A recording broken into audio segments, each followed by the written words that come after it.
Hello, my name is Stephanie McEvoy, and I help people with all sorts of pelvic floor dysfunctions. That can be ranging from anything from incontinence, not being able to hold the bowel or the bladder contents, to pelvic pain for a variety of different reasons. And sometimes even low back pain fits into that profile of pelvic dysfunction. So I want to explain why and how we sometimes use electrical stimulation for the pelvic floor muscles. But first, we got to talk about what the pelvic floor is. So we're going to zoom in over here to a little picture of the pelvic floor. So in the side view of the body, the spine coming down from this side, pelvic bone in the front, the muscles running between those two areas create a little hammock, which are the pelvic floor muscles.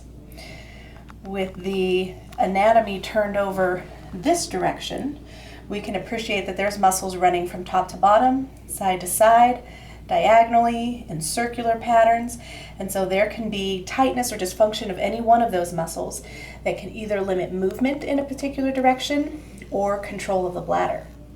Back down to this picture, if the bladder itself is a muscle and it responds and knows to eliminate or drain the bladder when these muscles relax, if the bottom undercarriage pelvic floor muscles cannot relax, then people cannot properly drain their muscle.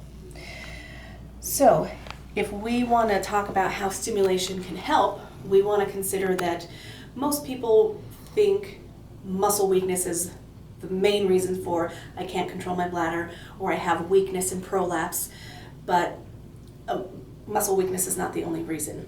When it is, electrical stimulation is not put on the body, whether we're working on a bicep or the pelvic floor, for the purpose of strengthening the muscle. Because in order to strengthen a muscle with electrical stimulation, you have to put enough stimulation that it's painful. And to hit that threshold of electrical stimulation to make that muscle tighten is easy for our brain to do, but electrical stimulation would be painful. Now, if you have someone, again, whether it's a bicep muscle or a pelvic floor muscle, that they're not getting information enough to get that muscle to flex when it needs to turn on, then the electrical stimulation is more like a, hey, wake up sort of message, rather than a, I'm going to make you tighten so much that you're going to be stronger over the next few weeks. Now, we also have too much muscle tension, which can create dysfunction. So when a muscle is overly active, that can be a problem, whether it's an overactive bladder or other muscles that are overactive and tense all the time. So those muscles, electrical stimulation will be a calming effect and can let them return back to their resting level so that those muscles can be able to do what they need to. That undercarriage or hammock of pelvic floor muscles has a huge responsibility to be like a trampoline, so that when we laugh and cough and sneeze and the diaphragm pushes down, the pelvic floor has to be able to release and respond to that. Not release the bladder, but move. And so if it can't because it's too tight, that is usually more often the issue than the muscles being too weak. Stimulation to the area can be done externally, where you have electrodes similar to where it's used on the other surfaces of the body. They're usually smaller, so that you can put them in the perineal region, which for women would be around the vagina or potentially around the rectum, depending on where the dysfunction is. Or there's internal sensors, which can either, for women, go through the vagina, or for men would go into the rectum. And those sensors are usually a couple inches in length and an inch or so in diameter. And once they're inserted, if people are doing their Kegels and their exercises during the exercise, let's say the muscle's too weak, and you give it that stimulation to go, hey muscle, wake up, and they do their Kegel, that's to help them be more effective at what they already have some potential to do.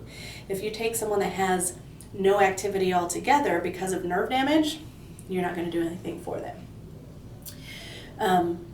That internal sensor or electrical stimulation device will give that electrical information, but the other part of electrical stimulation, biofeedback, will respond to information. So if somebody is clenching against a sensor and it's connected to biofeedback, it'll tell that person by lights, sound, or both, sometimes picture, of, hey, that was a half a Kegel, or hey, that was a strong full Kegel. And that'll tell the person of, oh, I did a little bit, or I did a medium, or I did a lot. Once they get that feedback, they know, okay, I need to squeeze and lift harder, or I need to do less because my tension is up here all the time. I'm teaching it how to relax. So biofeedback is another method that can be used, but doesn't have any input to the person. It's just information from the person. Where the electrical stimulation is a stimulant to the person and gives you no information about what the person's actually doing. One of the drawbacks that I see using the internal sensors is that sometimes as people are Kegling and using those muscles, it kind of spits it right out. I've got better results with the biofeedback than I have with the electrical stimulation. Everything has its time and place, not to say that it can't be helpful.